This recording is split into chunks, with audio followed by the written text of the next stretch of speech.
izina ry'Imana Data na Mwana na Roho Mutagatifu, amina. Gira amahoro ya Kristo muvandimwe. Uyu munsi rero tugiye gutuza, duturize imbere ya Yesu. Yesu dukunda, Yesu turinze, Yesu udufiteho umugambi mwiza. Haleluya. Mureke duturize imbere ye. Duturije imbere ye kubw'amagambo meza akomeza kutubwira mu nyigisho zinyuranye, ariko iyi minsi 3 tugiye kuyiturizamo imbere ye, tumusenga, tumushimira kandi tumusaba kudukomeza muri iyi si y'umwijima. Adukomeze, aduhe impuhwe ze kugira ngo tutavaho dutsikira, maze tukazatwarwa n'irari n'isindwe n'ubucogocogo bw'isi, umunsi ukazatugwa gitumo. Muvandimwe wanjye nkunda, Nyagasani Yezu yampaye amagambo yo kukugezaho nk'uko wayumvise muri aka kavideo. Amagambo ni menshi ubwayo yambwiye, ariko yanayashyize muri ibyo bintu mu bice 3, ari nabyo tugiye kujya dusenga dutekerezaho kugira ngo turusheho kuyasobanukirwa, ko nta jambo na rimwe Imana yaduhaye rizaba impfabusa. Uyu munsi wa mbere rero tugiye gusenga tuzirikana ko Yezu yambwiye ko agiye kugaruka. Yezu agiye kugaruka, agiye kugaruka. Ese Nyagasani Yezu agiye kuza gukora iki?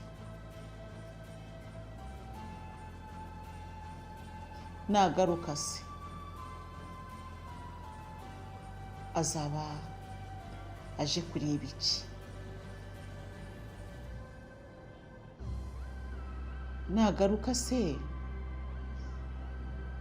icyo twebwe twaba tubitegerejeho byazatugira akamaro ni iki? Muvandimwe mwiza, dukomeze dufatanye gutekereza, twibaza kuri ibyo bibazo, tugerageza no kubisubiza dukoresheje ibyanditswe bitagatifu. Gira amahoro ya Kristo.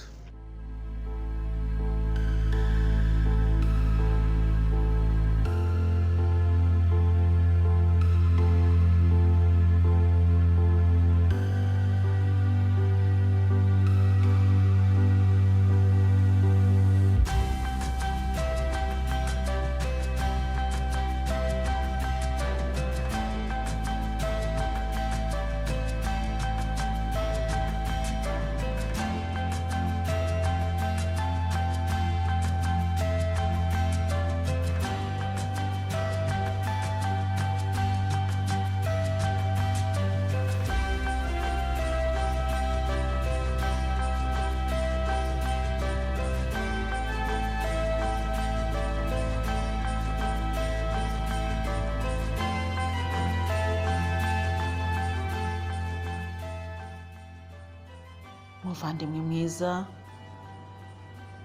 ijambo ry'Imana mu gitabo cy'ibyahishuwe riratubwira ngo ndaje bidatinze.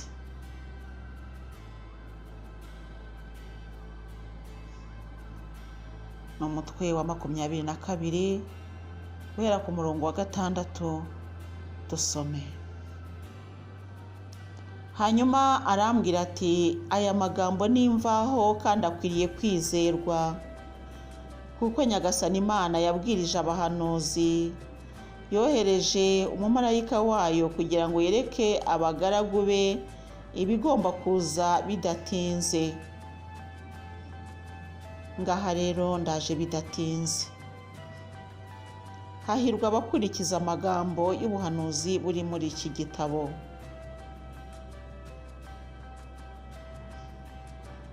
Jewe Yohani, ibyo narabyiyumviye kandi ndabyibonera. Aho mariye kubyumva no kubibona, napfukamye imbere y'umumarayika wabinyerekaga kugira ngo musenge, ariko arambwira ati sigaho ntubikore. Ndi umugaragu kimwe nawe, kimwe n'abavandimwe bawe b'abahanuzi n'abandi bose bakurikiza amagambo ari muri iki gitabo. Imana niyo ugomba gupfukamira. Hanyuma arambwira ati amagambo y'ubuhanuzi buri muri iki gitabo ntuyagire ibanga, kuko igihe cyayo cyegereje. Umugiranabi nakomeze agire nabi, n'uwanduye akomeze abe mu bwandure, ariko n'intungane nikomeze ikore neza, umutagatifu akomeze yitagatifuze. Dore ngiye kuza bidatinze, kandi nje mfite ibihembo nateganyije kugira ngo ngororere buri muntu nkurikije ibikorwa bye. Ni jyewe Alufa na Omega, uw'ibanze n'uw'imperuka, intangiriro n'iherezo. Hahirwa abamesa amakanzu yabo kugira ngo bagire uburenganzira ku giti cy'ubugingo, kandi ngo binjire mu murwa banyuze mu marembo yawo. Kuko abimbwa n'abarozi n'amahabara n'abicanyi n'abasenga ibigirwamana n'umuntu wese ukunda ibinyoma kandi ubikoresha, abo bazahera hanze.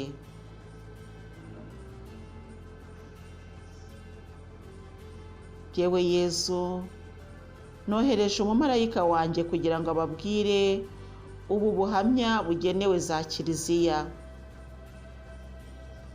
Ndi inkomoko y'umuryango wa Dawudi, inyenyeri yakirana mu rukerera. None roho n'umugeni baravuga bati ngwino.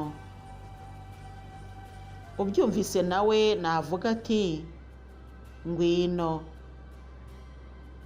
Ufite inyota naze, n'ushaka naze ahabwe ku buntu amazi y'ubugingo.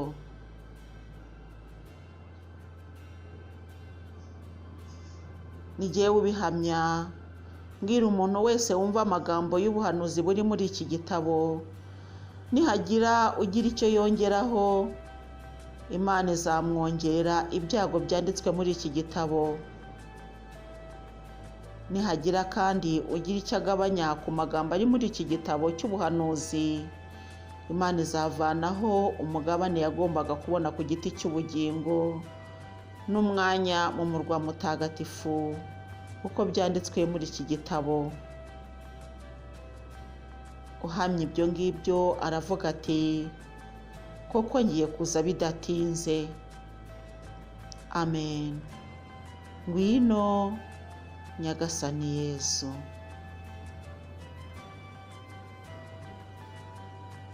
Ineza ya Nyagasani Yezu ibane namwe mwese. Amina.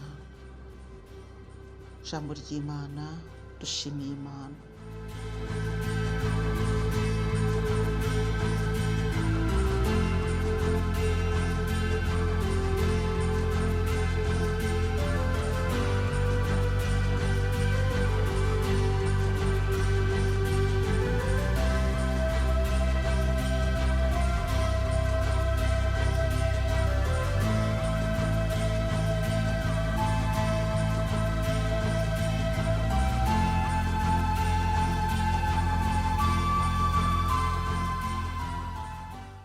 Nimwagura ayo marembo bategeka b'isi, nimwitegure Umukiza ataha imitima.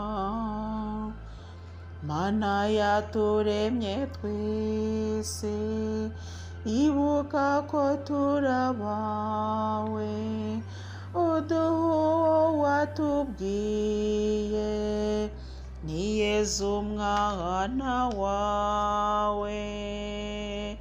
nimwagura ayo marembo bategeka b'iyi si, nimwitegure umukiza ataha imitima. Bavandimwe, nimureke twagura amarembo Nyagasani ataha imitima yacu. Gufungura amarembo yacu birakwiriye ko Nyagasani Yezu avuga ati, ngaha dore ndakomanga, niwumva ijwi ryanjye ugakingura, nzinjira iwawe mbane nawe. Nimureke twagura amarembo, dore turimo kwitegura Noheli, twitegure kuvuka k'Umukiza mu mitima yacu. Mana yaturemye twese, utebutse umwana wawe, niwe tugusaba twese, ntiwibagirwe umurage. Nyagasani Yezu agiye kugaruka, kandi aje guhemba buri wese akurikije ibikorwa bye. Nimwagura amarembo rero, Nyagasani yinjire, abane namwe, abaturemo, abiyoborere. Nyamara Nyagasani nubwo akomanga, kenshi bitunanira kumwumva kubera ko isi ikomeje kudutsikamira. Mureke dusabe kugira ngo adutabare. Icyaha cyaradutsembye, cyatunyaze ibidukiza, kiduha urupfu n'ibyago, wohereza utuzahura.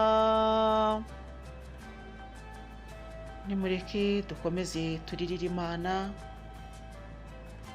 irabizi ko dukeneye kubaho, irabizi ko dukeneye amahoro.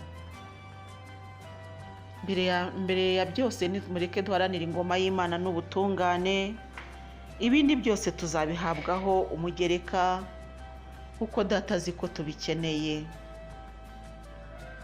Dusabe amahoro. Uha abantu amahoro, ibyago byaragwiriye, bigiye kubica bose, wohereza uturengera. Nyagasani Mana yacu, igihe wohereje umwana wawe wagiraga ngo udukize, turagusaba gukizwa nawe, kuko uri Imana idukunda. Turakwitwaraho Mana, ku bicumuro by'iteka, byabaye nk'akamenyero, wohereza ubidukiza. Mana yacu, Mana yacu, twagize akamenyero mu masengesho, twagize akamenyero mu buryo bwo kugukorera. Turasaba imbabazi kuko twagiye twitwara nabi. Mana nziza, muri iki gihe cya Adiventi, turasenze kugira ngo isi yose uyihe amahoro, kandi twibuke ko ugiye kugaruka.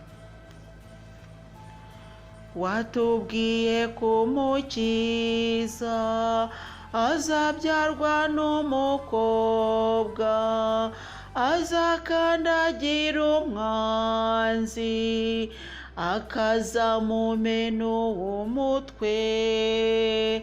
Nimwagura ayo marembo bategeka b'iyi si, nimwitegure umukiza ataha imitima.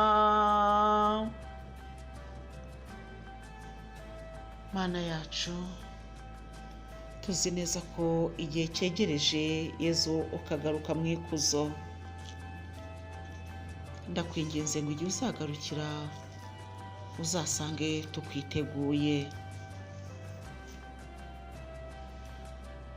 Impanda igiye kuvuga, isi ihinda umushyitsi, umwami w'ijuru n'isi agiye kugaruka.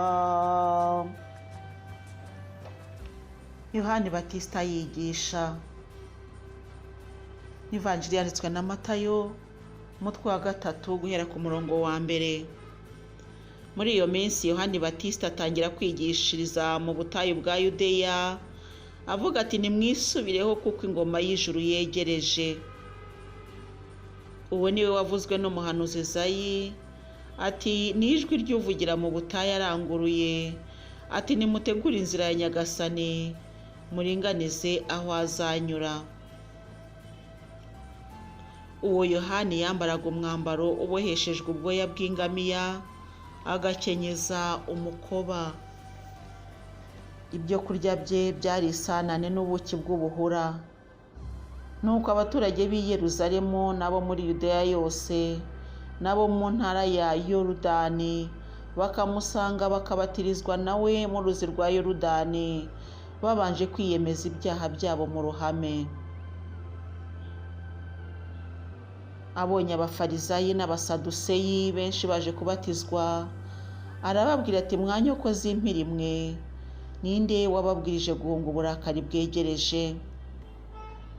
Noneho nimugaragaze imigenzereze ikwiranye no kwisubiraho nyako, kandi nimwitwaze ngo Aburahamu niwe mubyeyi wacu. Ndanabiberuriye, ndetse aya mabuye mu ruzi Imana ishobora kuyabyutsamo abana ba Aburahamu. Dore intorezo irambitse ku mizi y'ibiti, none igiti cyose kitera imbuto nziza kigiye gutemwa maze gicanwe. Jyewe ndababatirisha amazi kugira ngo mwisubireho, ariko uje ankurikiye andusha ububasha, ndetse sinkwiye no kumukuramo inkweto. We azababatirisha Roho Mutagatifu n'umuriro. Afite urutaro mu ntoki, kandi agiye gukubura imbuga ye, hanyuma azahunika ingano ze mu kigega, naho imishishi ayitwikisha umuriro utazima. Yezu atangira kwigisha mu Galileya. Yezu yumvise ko Yohani yatanzwe, yigira muri Galileya, yimuka i Nazareti ajya kuba i Kafarinawumu ku nkuka y'inyanja, mu rugabano rwa Zabuloni na Nefutali, kugira ngo huzuzwe iby'umuhanuzi Izayi yari yaravuze. Guhera ubwo Yezu atangira kwigisha agira ati nimwisubireho kuko ingoma y'ijuru yegereje. Ngaya amagambo yo mu Ivanjiri ntagatifu. Uragasingizwa Kristo. Inyigisho ya Petero. Nuko Petero ahagararanye na ba 11 arangurura ijwi agira ati bantu bo muri Yudeya, namwe mwese abatuye i Yeruzalemu, nimumenye neza ibi ngibi kandi mutege amatwi amagambo yanjye. Aba bantu ntibanyoye nk'uko mubitekereza, kuko hakiri ku isaha ya 3 y'igitondo. Ahubwo ibyo ni ibyavuzwe n'umuhanuzi Yoweli ati mu minsi ya nyuma uwo n'Uhoraho ubivuga, nzasendereza umwuka wanjye ku cyitwa ikiremwa cyose. Abahungu banyu n'abakobwa banyu bazahanure, urubyiruko rwanyu ruzabonekerwe, n'abasaza banyu bazabonere mu nzozi. Koko muri iyo minsi abagaragu banjye n'abaja banjye nzabasenderezamo umwuka wanjye maze bahanure.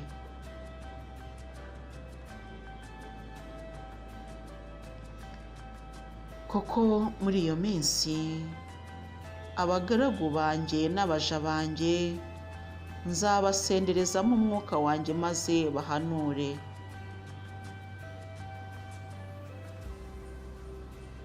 koko muri iyo minsi abagaragu banjye n'abaja banjye nzabasenderezamo umwuka wanjye maze bahanure. Ijambo ry'Imana. Dushimiye Imana. Bavandimwe, aya ni amagambo atureba uyu munsi Nyagasani Yezu ashaka ko tuzirikanaho mu buryo bwo gusabira isi kuko irangaye. Nyamara Yezu agiye kugaruka. Nagaruka rero azaza aje gutwara abamuyobotse, abumviye amategeko ye, abakurikiye ubuhanuzi bwo mu gitabo gitagatifu. Nyamara mu minsi ya nyuma ari nayo turimo, Uhoraho aravuga ati nzasendereza umwuka wanjye ku cyitwa ikiremwa cyose. Abahungu banyu n'abakobwa banyu bazahanure, urubyiruko rwanyu ruzabonekerwe n'abasaza banyu bazabonere mu nzozi. Koko muri iyo minsi abagaragu banjye n'abaja banjye nzabasenderezamo umwuka wanjye maze bazahanure. Bavandimwe, nibyo ibi ngibi turi kubona. Kera abantu batekerezaga ko abahanuzi ari abantu wenda bambaye nka kuriya kwa Yohani Batista. Ntabwo ariko bimeze, byanze bikunze. Nyagasani azakwambika uko ashaka, ariko azagutuma ku bana be kandi uzavuga bumve. Ndamushimira rero ko yakuntumyeho muvandimwe kandi akaba yaraguhaye kuntega amatwi. Kumbona ntabwo ari cyo cyihutirwa kurusha kumva ijambo nkubwira. Tumushimire, ibyo akora byose abikora nk'umukozi w'umuhanga. Yezu wacu, tubabarira ibyaha byacu, turinde umuriro w'iteka. Igarureho z'abantu bose kandi uziyobore inzira y'ijuru. Cyane cyane wite ku bakeneye impuhwe zawe, maze ubabarireho ziri muri purgatori n'iz'abanyabyaha b'isi yose. Amena.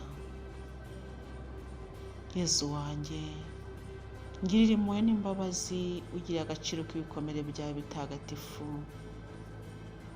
Yezu wanjye, ngirira impuhwe n'imbabazi, ugirire agaciro k'ibikomere byawe bitagatifu.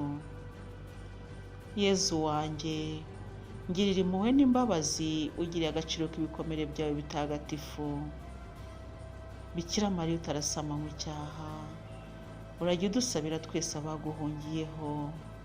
Umwamikazi wa Kibeho, udusabire. Yezu ugira umutima utuza kandi woroshya, imitima yacu igire nk'uwawe. Ku izina ry'Imana Data na Mwana na Roho Mutagatifu. Amena.